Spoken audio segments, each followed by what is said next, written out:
Good afternoon. It's Wednesday, the 13th of April 2016, just after 1 o'clock. Welcome to UK Column News. I'm your host, Brian Gerrish. With me in the studio, Mike Robinson.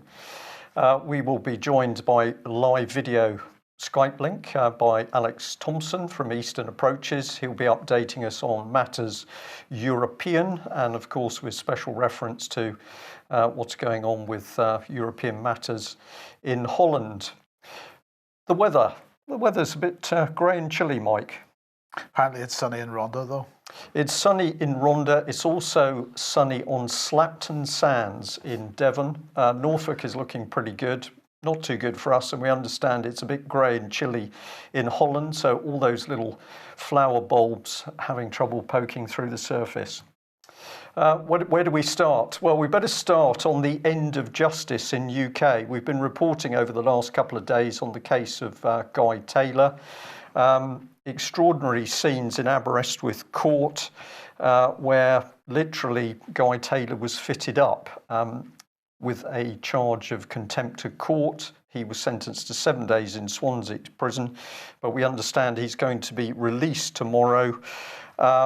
What took place, we'll just remind people because this is so important. He was originally accused of a minor public order offence, supposedly took place in Welshpool from months before, but no proper court papers were served. He attended Aberystwyth Court with his wife, finds there's a case running, is asked if he pleaded not guilty, and he said no, there is no case to answer, at which the clerk of the court became what people described as demented, and the clerk accused Guy of contempt of court, called the police. Guy's taken to cells. The magistrates are changed from the morning session to the afternoon, and then they hold a trial without Guy Taylor being present, where he's found guilty of the minor public order offence and fined. And I'll say at this point that one of our viewers has said, well, of course, this is possible now because of a change in the law. We will bring that to your attention in due course, but you can now simply be found guilty without ever appearing in a court. That should reassure everyone as to where David Cameron's Conservative Britain is going. But it gets worse because later in the day, Guy's brought back to court for a contempt charge. A court official was brought to the witness stand who, according to the public present, said things that were simply not true. They said it was perjury. However, it was enough for Guy to be given 7 days, and he was put in Swansea prison, presumably being released tomorrow, having served half of his sentence. So there we are. This is justice in Britain. It's nearly a complete breakdown, but happily members of the public followed through on who the clerk of the court was. Some of the people who took a look at this man discovered that his Facebook and his web personality were linked in with some particularly strange websites. Some of them of a questionable sexual nature, and I understand that complaints have now been made through to the court service. So we wait to see what comes of that, and of course we look forward to Guy Taylor telling us in person what's actually happened to him. But he seemed to take his Facebook page down yesterday. Yes, the clerk was obviously getting a little bit nervous that people were taking a look at him and his close links with the police, so clearly his position in the court was unbiased, but the Facebook page was taken down, we think, early yesterday afternoon. Sticking with legal stuff and law stuff, Alex, you wanted us to present the proposal on the provision of court and tribunal services in Wales, and you wanted us to highlight this section. Caernarfon Criminal Justice Centre will become a large, modern, multi-jurisdictional court building. The number of courtrooms, 4 more, will be constructed to accommodate the relocation of Caernarfon Civil and Family Court, and available capacity will make the Justice Centre a suitable venue for work moved from other courts. So what's going on here? Well, Mike, it seems that Wales is something of a test bed for the inversion and subversion of common law, and that I have a number of theories as to why that is. Largely, the Welsh are very aware that they had common law even before the English did, and gave it to England and Wales, really. and also that Wales is a smaller jurisdiction. You couldn't say more placid. David Scott also often says that Scotland's a test bed because its people are placid until the last moment. But you couldn't say that of Wales. The further you get away from the English border, the more anti-establishment and fight for your rights people have got. And that's probably why the West Wales courts have been closed by this chap. The author of this document, I don't quite remember his name, I only found this yesterday, but it's an Italian name. And he's also been outed by Common Purpose Exposed as a Common Purpose graduate. But anyway. Well, indeed, there we have him. This is his record on cpexposed.com. And he took a matrix course in 2002.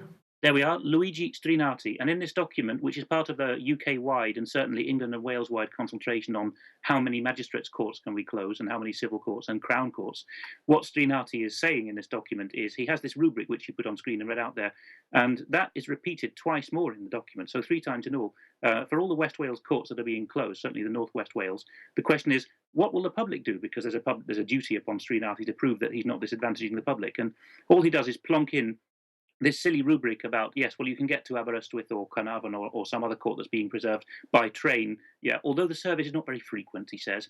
And then, insert name of closed court here, it's not far away, Dolgellau, and then the 2 Anglesey courts, Llangefni and even Holyhead, which is a good long way from Carnarvon. So it really is flying in the face of what he's claiming in the document. It is impairing access to justice, and it's concentrating justice in these regional centres, which, as you've read out there, he's calling rather worryingly multi-jurisdictional. And I'm getting several indications that, Guy Taylor's perhaps the sharp end of this, but that Wales is being used to test out a model in which common law is blurred out of existence by being called one of the several elements we have in this building. Yes, and you wanted to highlight this House of Lords document? Yes, I watched this at the time, and I've only realised recently that there are transcripts of committee sessions, although they're hard to find on the Hansard site, the parliament.uk site. But here we have Lloyd Neuberger of Abbotsbury, whom Brian and I have covered in the past, and his smiling, hapless deputy, a woman whose name eludes me. And they're giving evidence last summer to the Lords Committee responsible about the Supreme Court. Do you want to read this out, or do you want me to read this out? Okay. You go ahead and read that out then. Okay, so Lord Morgan says, can I just ask one question? It arose in passing about the Legal Wales Conference that you mentioned. This might be an area where the Supreme Court would have to extend its interest or its remit. Part of the point there is that I know that 1 or 2 people who were in this Legal Wales Conference, and they were very concerned that there should be a thing called Welsh law, which perhaps might need a Welsh judge on the Supreme Court. I was wondering quite what Welsh law would consist of. I speak Welsh, and I can acknowledge that legislation dealing with the Welsh language might need a different approach, but the jurisprudence would remain the same even if the language changed. Could you foresee an area in which something called Welsh law had a legal conceptual strength of its own? And that was followed up by Lord Neuberger saying, in Scotland they do not have the common law. They have a different... Oh, sorry. Let me just... they do not have a common law. They have a different legal substratum, and then they have statutes, many of which are the same as ours, but many of which are not. They have always had their own courts and their own law. Northern Ireland has the common law and is quite like us, but it has its own traditions. The statutes are very similar, almost all of them, to ours, but they have some local statutes. Wales, up until recently, as you say, has really been part of the English law, but is developing its own law. For instance, there are some interesting developments in housing law. In a sense, it is the same as fundamental legal concept as ours, but the legislation and the protection given to residential tenants is different. In that sort of way, I suspect Welsh law will develop in that the statutes applicable to residential tenants, to agriculture workers, and to various other groups and various other principles will develop and change. To that extent, Welsh law, I suspect, if the present path is proceeded with, will become different from English law. So what do you make of that? Well, quite apart from the fact that the highest judge in the land, Lord Neuberger, the president of the Supreme Court, tells this Porky Pie that Scotland does not have the common law. And at the end of the session, the Scots Lord corrects him on that, and his deputy has to simper for him and says, I blush.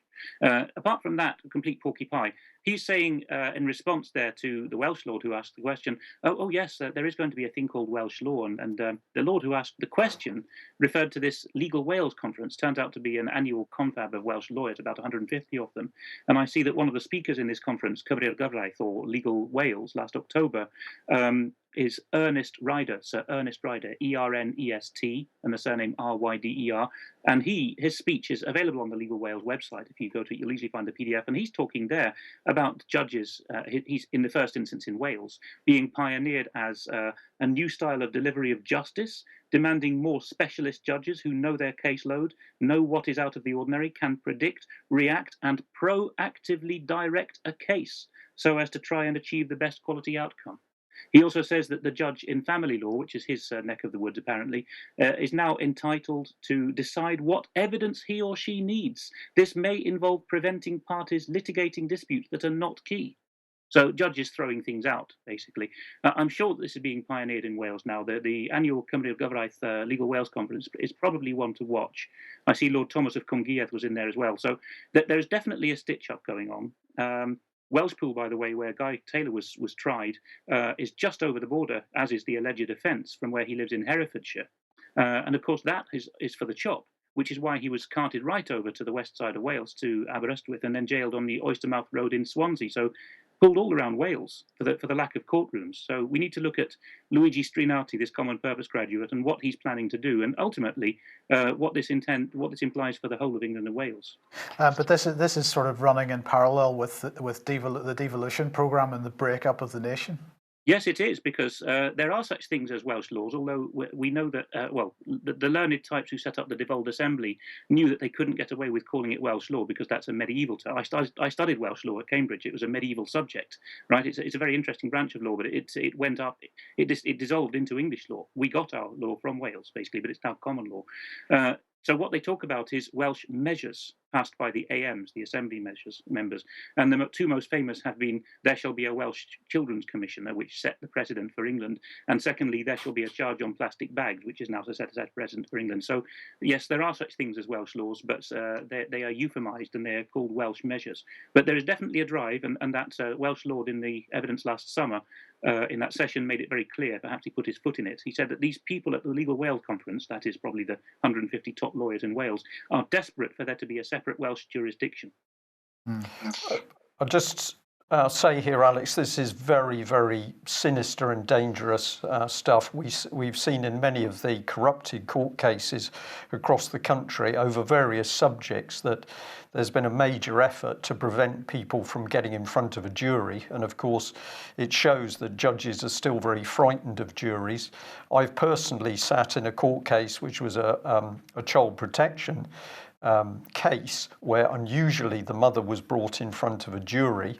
And what happened, the judge completely bullied and directed the jury and gave them one document and said, well, because the mother has signed this document, you need to go away and make an appropriate decision.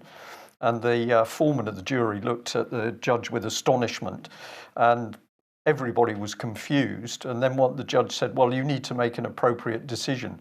So the jury went outside for 6 minutes and came back in and said guilty. It was outrageous, and this is the danger of removing juries and placing more power in the hands of judges. You know, very, Brian, very sinister. last time we had this in the English Revolution of 1689, 1690, well, it started in 1688, there was actually a trial of William Penn, the founder of the Quakers. And a jury, of course, couldn't be avoided in those days. So reluctantly, a jury was impaneled and Penn was tried. And of course, as is people's right and duty under common law, even if the statute law says that something that someone has done is illegal, if it's found to be lawful, even though illegal, the jury has a right and duty to throw out the case in that matter. And they did, and acquitted Penn. And the judge was so enraged. Every schoolboy in Britain used to know this. The judge was so enraged that he had them locked up in the Tower of London. It sparked the English Revolution. Indeed, and if I know that story, fed bread and water for several days, they didn't change their original decision, which shows the power of what the public can do if they are informed about what the real problem is. And that brings us nicely onto this, which is the Guide to Firearms Licensing Law. And you wanted us to highlight a little bit of this. I think I've put this on the wrong slide. I do apologise.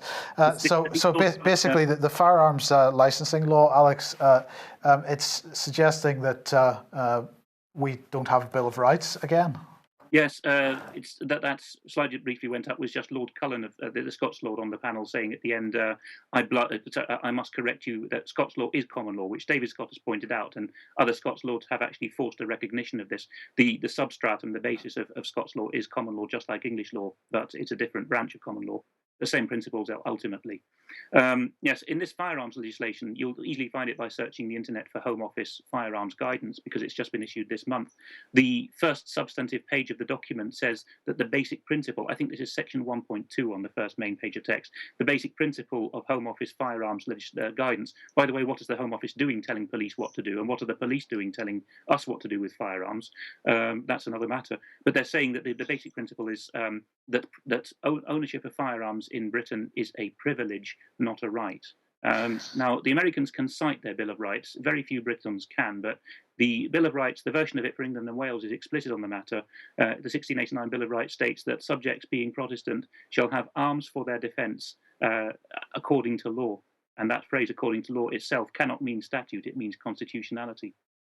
And indeed, that principle was enshrined in the earlier document, the Declaration of Rights, which was the peace treaty. This is the more important of the two documents, because the Bill of Rights was the ratified parliamentary version, but the Declaration of Rights was the peace treaty that between Britain and William of Orange. So it is a common law document. Yes, you can tell that the Declaration of Rights is important because when was it John Whittingdale? Sorry, I'm confusing names here, but the then researcher or head man at the British Constitution Group looked into this. The parliamentary clerk said, "Oh, no one's asked for that for donkey's years," and he made the point in a speech which occasionally is put up on the UK column replay channel that in any other country it would be encased and in a museum. But in Britain, it's just left rotting on parchment and nobody's ever asked for it. But if you look at the text, that is the founding document of our liberties. In the Netherlands, they have an equivalent, the Act of Abjuration, when they told Philip of Spain, the Habsburg king, that he'd lost his constitutional and divine right to be their king through abusing them as his subjects in the Netherlands. And just down the road from here, in the centre of Dordrecht, they actually have preserved the courtroom and the document and everything, because that's where the nation came into being. That's the same with the US, and it should be the same with us, with our Declaration of Rights, but I'm afraid it's just left languishing. That's because our constitutional documents are embarrassing. Quite possibly. That's why we're told, even in that Legal Wales conference, that speech by Sir Ernest Ryder. I've never seen a less earnest man, but anyway, that's his name. That speech says, we admit that we don't have a codified constitution. Lawyers can't bring themselves to say we don't have a written constitution because they know that's a porky. Yeah. Well, you accidentally mentioned John Whittingdale, so let's get on to that subject. Now, of course, this is, he has admitted that he was in a relationship with a dominatrix. He did that last night. Well, he said that this happened a long time ago and he ended the relationship as soon as he became aware of her job. What is actually going on here? Well, of course, this is an attempt to stoke up the whole issue of regulation of the press once again. And it's interesting, John Whittingdale, of course, is Culture Secretary. He has responsibility for regulation of the press. But he has got very close. In the past, he has been criticised for his close ties with the Murdoch empire and Murdoch himself. And if you remember back to the original shenanigans that started up the whole Leveson Inquiry initiative, that was based on problems surrounding the Murdoch press. So once again, the Murdoch press is absolutely front and centre of this.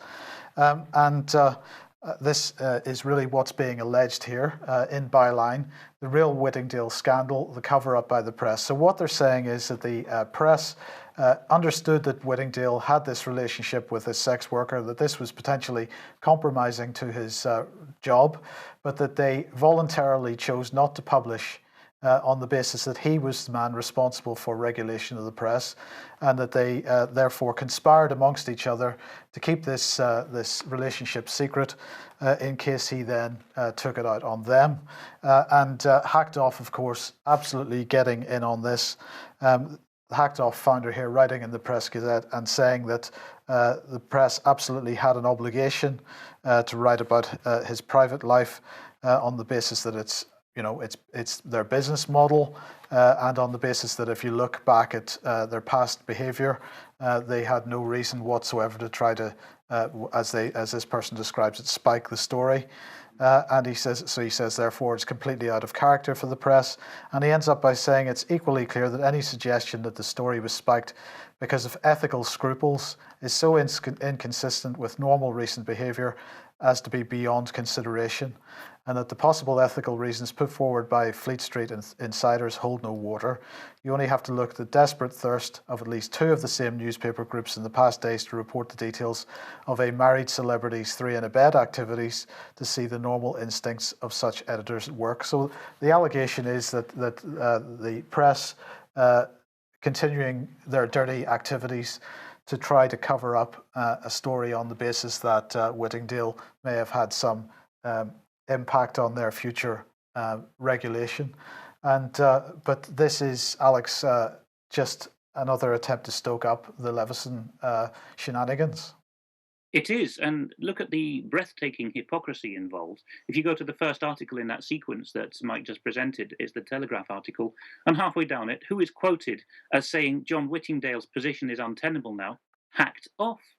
The people such as Hugh Grant and so on, who were campaigning for private issues, as they were called, never to be reported in the press, as such as the French press does, or even the Dutch press. Dutch journalists, I know, and it's the same across the continent, are well aware of the sexual and drug-taking foibles of leading politicians and judges, but never dare report because, they've trained themselves to say we have a social compact and we must be responsible journalists, and that's what they're trained at journalist school. But the real reason, of course, is that they know that they'll have the pants sued off them. As regards that married celebrity three-in-the-bed romp, I noticed that this week we seem to have a new defence for the rich and famous, which is you can't possibly ever report anything about this during my lifetime because my children will one day grow up and be mortified by it. So the rich and famous apparently have a moratorium now on any private details coming out. Can we just say for the audience who are not aware, if you want to find out more about the three-in-the-bed romp and who was involved, simply go online and look for articles published in Scotland, for example.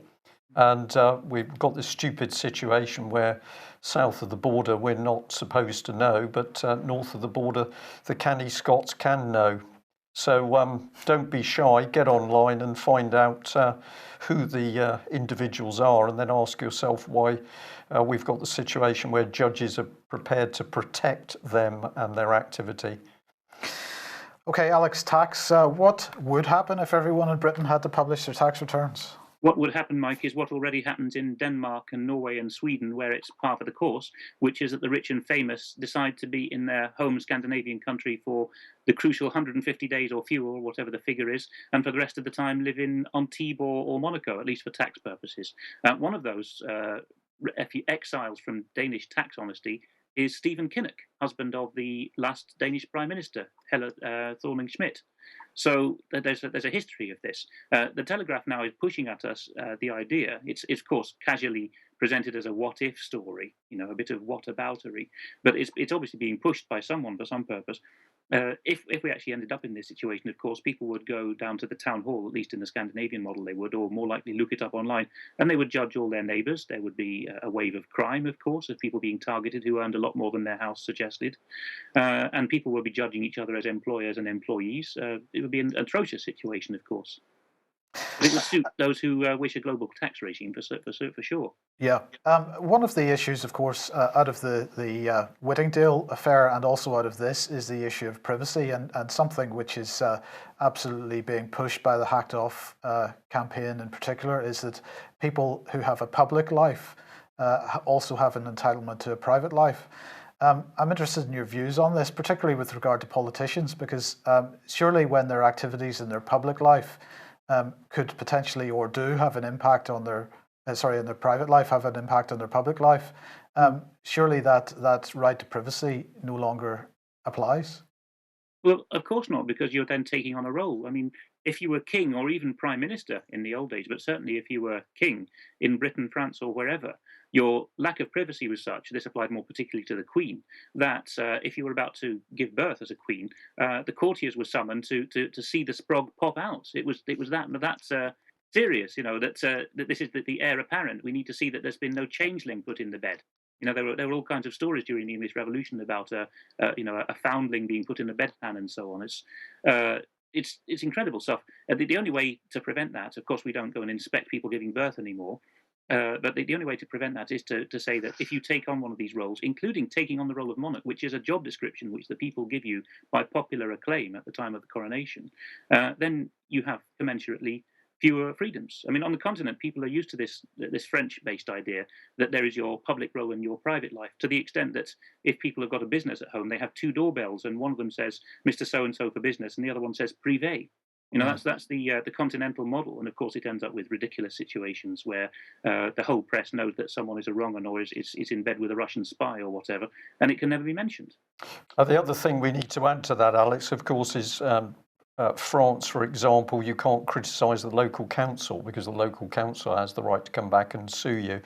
And I have in the past seen publications where it was strongly intimated that Britain needed to adopt the same rules. So, for example, you would not be able to say that your local authority was corrupt because that authority would come back at you in court. It's very, very dangerous.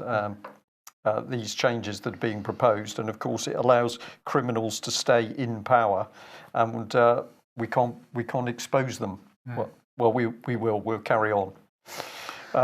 What better place to go on the subject of media than the BBC? And I'll just give a reminder. This was an article by BBC Trending in which they were blatantly promoting, encouraging women in Iran to show themselves without any head covering in breach of the law.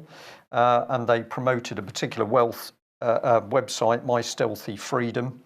And we pointed out the risks. Well, it was one of our viewers or listeners who pointed out that, of course, this was placing these women in grave danger because they are breaking the law in Iran. They could be arrested, imprisoned, raped even, or certainly assaulted in the street were other people to know.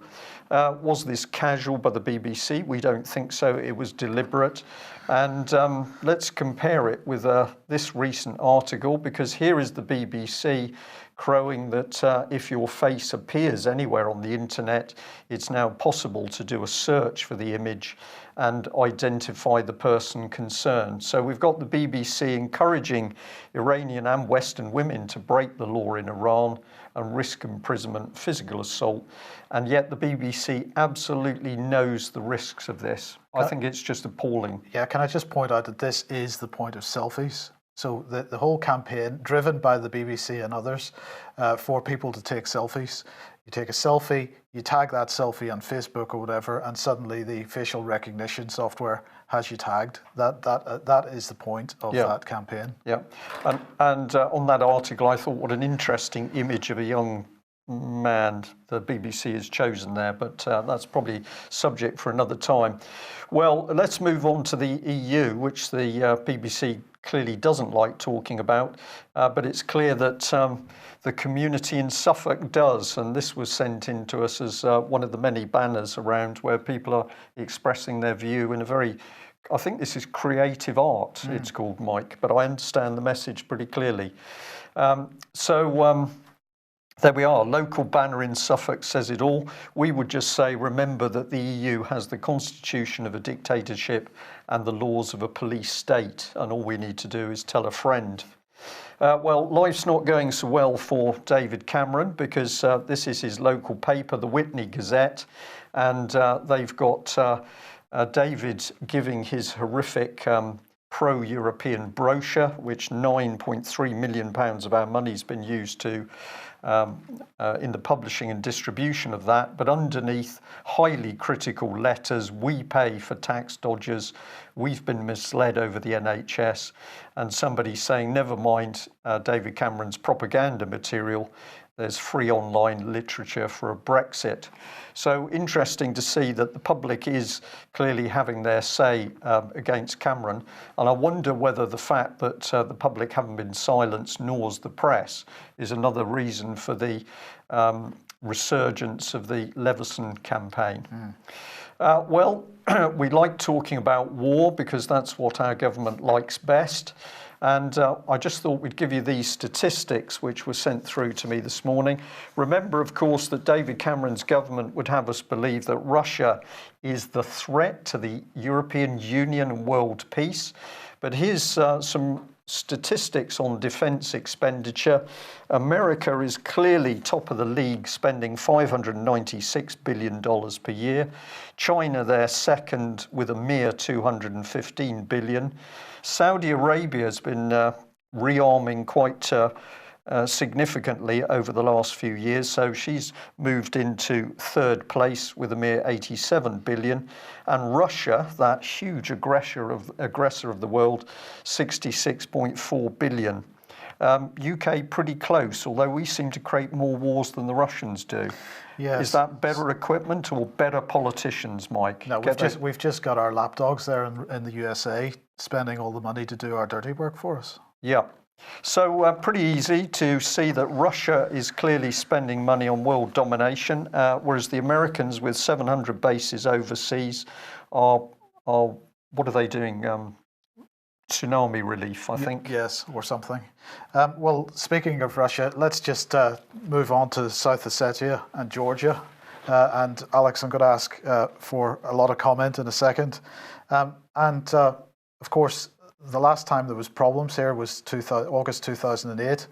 And at that point, I was suggesting that we would remember that time as the day that World War III began. I'll explain why I was saying that in a second. It was pretty clear at that time that Russia was the target from the media. So here are some examples. This is the Telegraph. We've got another one from the Star here. Russia moves towards Gori.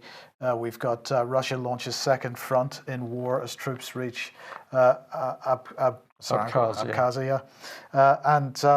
So there was all this rhetoric building in the press, even in 2008, about Russia this and Russia that, and Georgia, South Ossetia.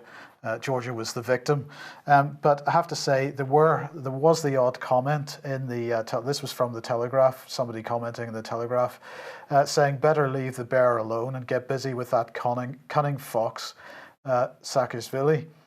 I have the impression every word of his is a lie. The whole day he has been claiming his troops pulled out of Ossetia, and now even Sky News reported seeing many Georgian troops around the Ossetian capital ready to strike. I presume that's their usual tactics, hit and run.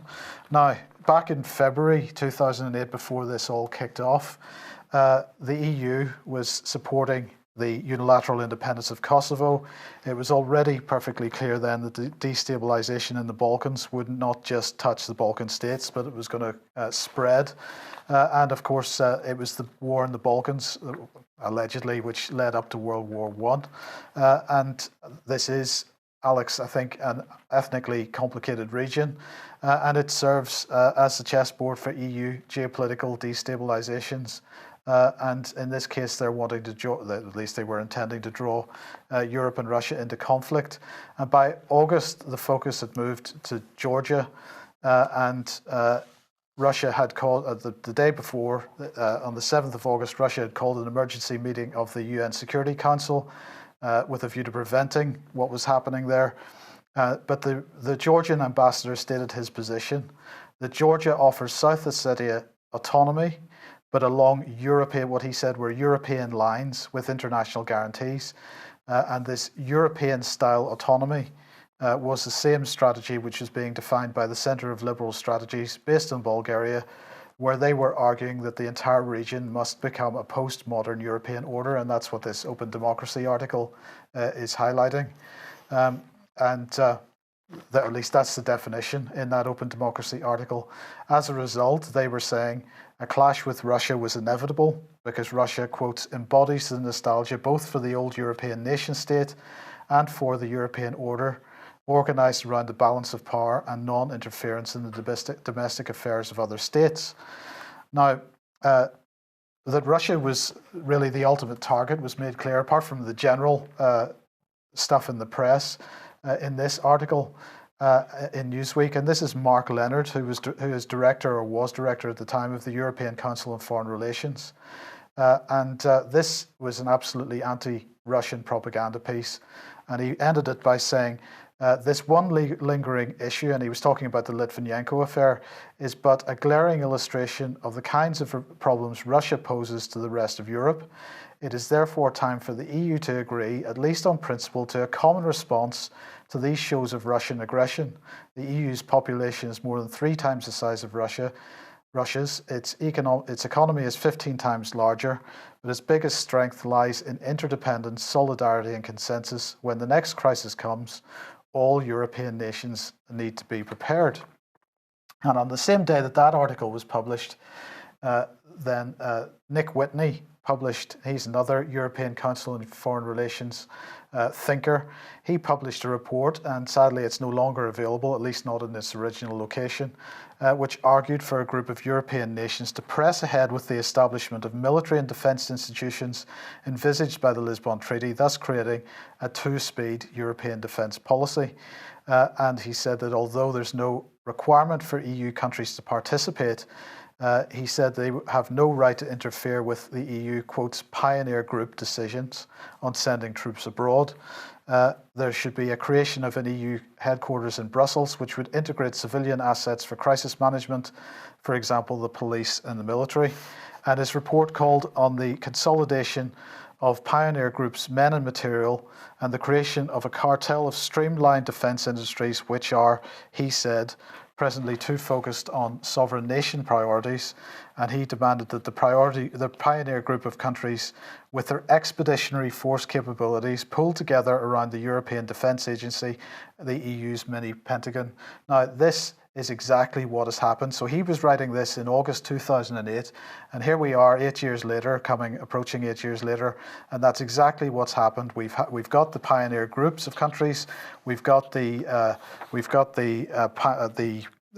groups of armies, of military, the expeditionary forces, being established, and these are being established around the European Defence Agency. Of course, who was driving this at the time? Let's remind ourselves, it was Mikhail Saakashvili. He, Soros man, he led the Rose Revolution in Georgia at the time.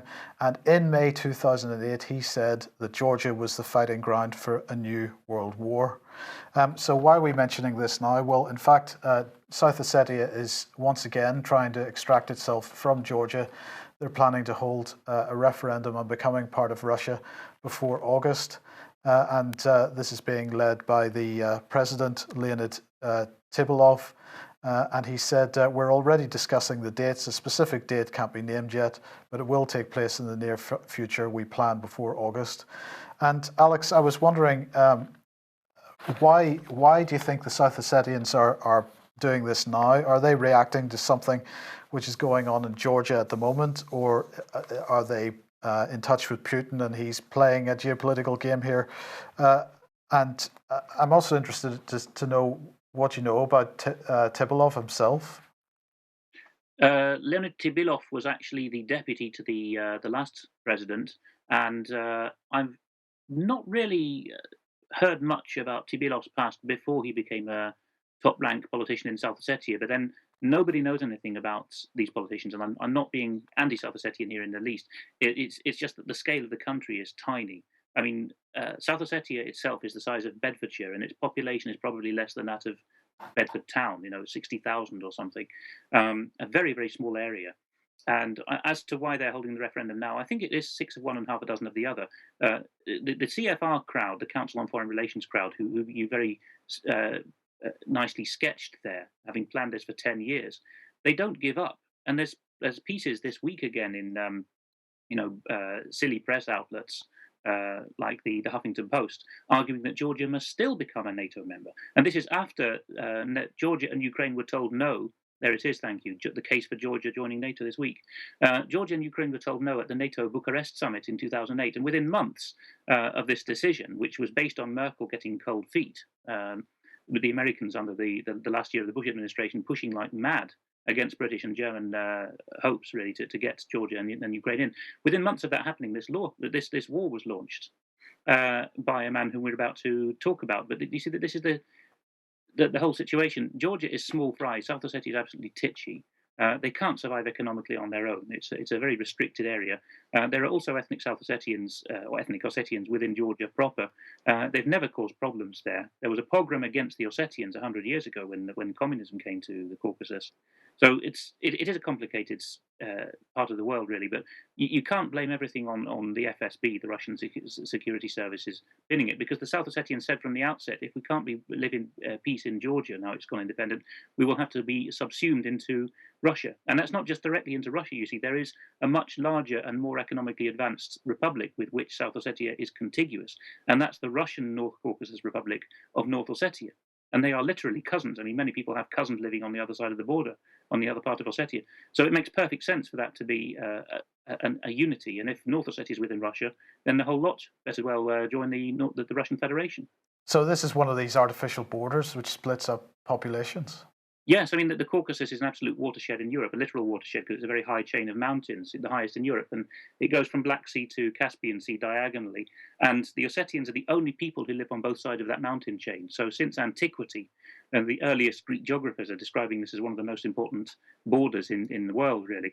But if there's a people living on both sides, you have to disregard that. National self-determination is supposed to be what the West is all about, isn't it? And if the Ossetians as a people on both sides of the border say, well, never mind that one side is supposed to be Russia and the other side is Asia, or that one side's Asia and the other side Europe, we're a single people. You have to respect that in the modern age, don't you? You would think so. Now, you mentioned, of course, Saakashvili was the president at the time, but David Kezarashvili, he was a defense minister who came out of nowhere a year or two before the war started, and all of us former Soviet Union watchers were saying, well, as we often do with these characters, but especially with him, who's this guy? Where's his backing? The next thing we saw was that he was getting munitions in from Israel, Elbit services, and so on. And one of these drones was shot down over Abkhazia. Very, very questionable stuff. And Kezarashvili was the man who actually, under Saakashvili's orders, launched that bombardment on the night of 7th to 8th of August, under cover of the Olympic Games in Peking, by the way. And then the next day lied through his teeth, along with his other ministers, about his troops not being anywhere near Tskhinvali, the capital of South Ossetia, when the world's news was there showing, not just Russian but Western cameras showing the encirclement of the city, a very small city, by these Georgian MOD troops.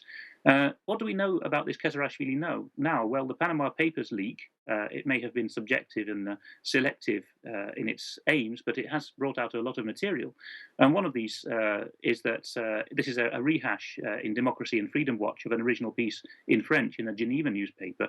Shows that after he had to resign in disgrace, well, he avoided the fate of the Interior Minister Merabishvili, who's in prison now for several years under the new regime in Georgia. But he decided it was better to leave, as did his predecessor, Irakli Okroashvili, who had fled to France. And now we see that a year or two after the war and his demotion from the government, he started a rather questionable firm using the same offshore rules, as we've been talking about with reference to Cameron. And in fact, the piece goes on to talk about some very questionable deals, and he may yet find himself arrested as a result of this. Okay, let's move on. We don't have a huge amount of time, so Dutch referendum. Yes, on screen at the moment, by the way, is the French original about Kezarashvili. Oh, right, sorry, right, okay. Right. Let's move on then. It's in French, that's the problem. Yes. If you freeze the screen and read it in French, you'll see he's up to a lot of dirty dealings. And that's the first real dirt on the man who actually blew up South Ossetia. Now, here we are. This is the one of the Dutch Christian newspapers, Reformatorisch Dagblad, doing its commentary on the EU referendum. Well, it wasn't officially an EU referendum. It was a referendum on whether the Netherlands should ratify the association agreement between the EU and Ukraine. We did get the 30% turnout threshold to make it a valid referendum. It's not binding on the government. It's a new law that's brought in these referenda, but the government certainly has to take note of it. And a very large majority of those who did vote, a very large majority within that 30%, said no. And they were quite explicit about their reasons. They said, well, the EU is just expanding undercover. The Dutch well know that the EU has said officially it won't expand before 2020, but they know what the game is.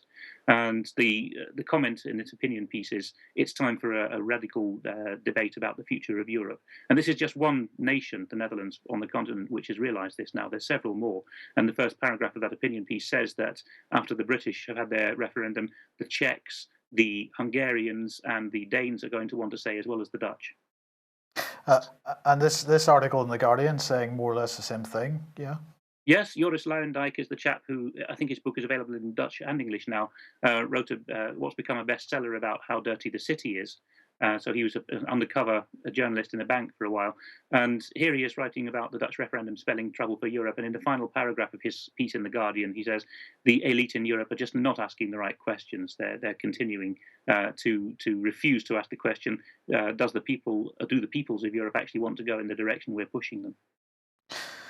And what's this one? This is the European Greens, so the transnational Green bloc of MEPs in the EU. Their chairwoman wants to forbid referendums on certain subjects, according to this brave Austrian paper, the Kronenzeitung, which was the same one that reported on the rape of children in swimming pools by so-called migrants, which, it has happened, so it needed to be reported. Not everyone who reports it is trying to stoke tensions, so it's quite an independent-minded paper. And here it's quoting this woman as the leader of the Greens in the European Parliament, as saying, well, it's simply too dangerous to trust the people with direct democracy. And besides, she says, referendums are only appropriate for issues of mixed competency, which she means, of course, is between the member states and Brussels. And she concedes that TTIP, the Transatlantic Trade Investment Partnership, is one of those issues. But then she says that certain things like the EU's association agreement with Ukraine, no, we can't have the people voting on that. That's purely for Europe, the European Union. It's not for the nations. And this one? This is the Kölner Stadtanzeiger, so a Cologne newspaper, saying Sorge das Projekt Europa wächst, concerns grow for Project Europe. And there's a paragraph in here which has been picked up on by Breitbart paper and reported in English, in which it's quoting anonymous sources as saying that the reaction in Brussels to the Dutch referendum no with the association agreement with Ukraine has been that they've been disappointed and shocked and regretted. And then the sources are quoted as saying, well, there's a few areas we can't have the people voting in referenda in future. And they're talking about continental countries, remember, this isn't Britain anymore. The continentals are realizing this now.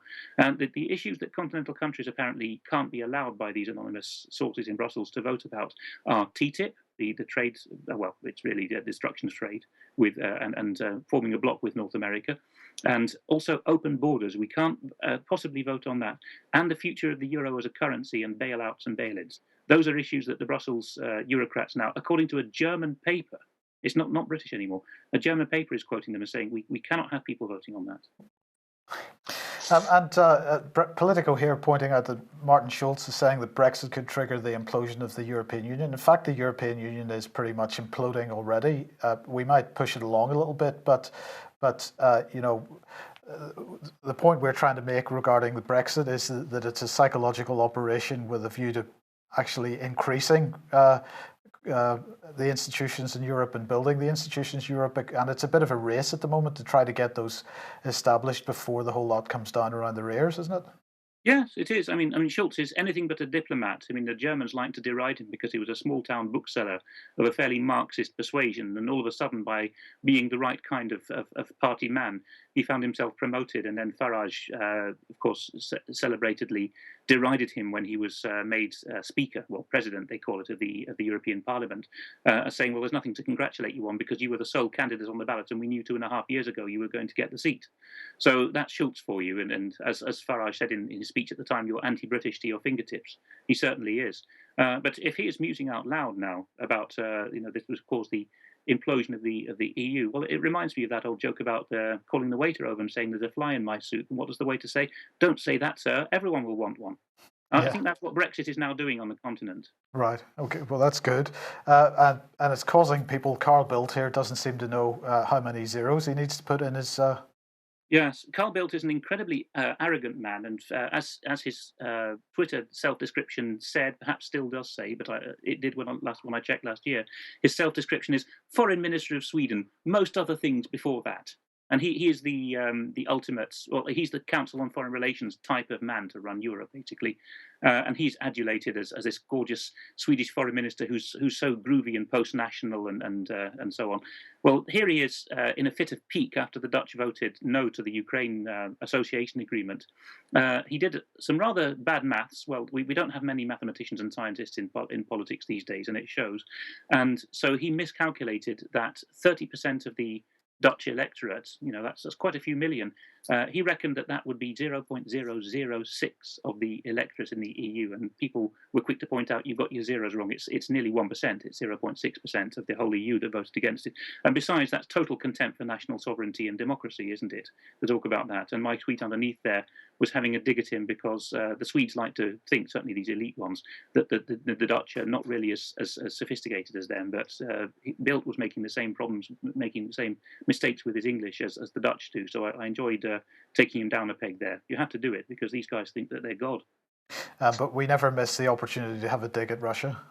No, this is a Telegraph article from last year with these wonderful anonymous sources quoted by Peter Foster, I think, well, not one of my favourite Telegraph journalists by any means, and not very expert in foreign affairs, although he thinks he is. And halfway down this, he says last year, well, there's this newfangled Dutch referendum getting underway, and sources say it bears the hallmarks of a Russian operation. Well, no, sorry, it was a bunch of Dutchmen who decided to get together and bring in a new statutory requirement to have referendums on these points. So nothing to do with Russia at all. I'd just like to add on the subject of Russia that somebody's been very kind and sent me a Russian doll, which for a man of my age, of course, is quite acceptable.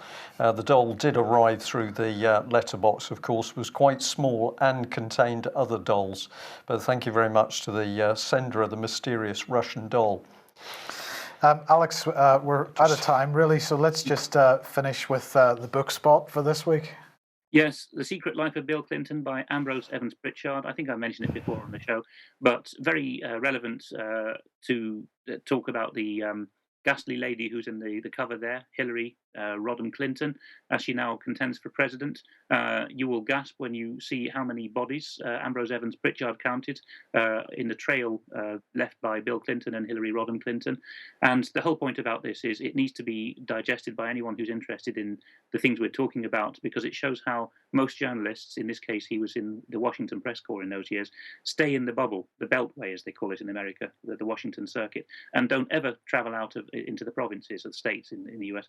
But Pritchard did, and he flew out to Arkansas, and shock horror, he actually talked to people, and he got an incredible amount of dirt on the Clintons that nobody has ever bothered to sue him for, but it doesn't ever seem to come out in public. Squeaky clean. Yes. Well, we will just end on the fact that we have received this particularly vile little booklet from David Cameron. It says why the government believes that voting to remain in the European Union is the best decision for the UK. We will, of course, be sending this back via free post to the Conservatives with an appropriate comment. And the best way of explaining that is to remember Captain Corelli's mandolin, where Captain Corelli was asked to interpret while the Greeks were asked to surrender, and he came out with a particularly forceful reply. So there we are, millions of pounds spent on this government propaganda, which is in breach of the EU's own rules on running referenda. You couldn't make it up, Mike. No. We don't have to. Alex, thank you very much for joining us. Thank you to our viewers and listeners. We will be back same time tomorrow. We'll just end by wishing Sheila a very happy 90th birthday. Bye-bye. Bye-bye.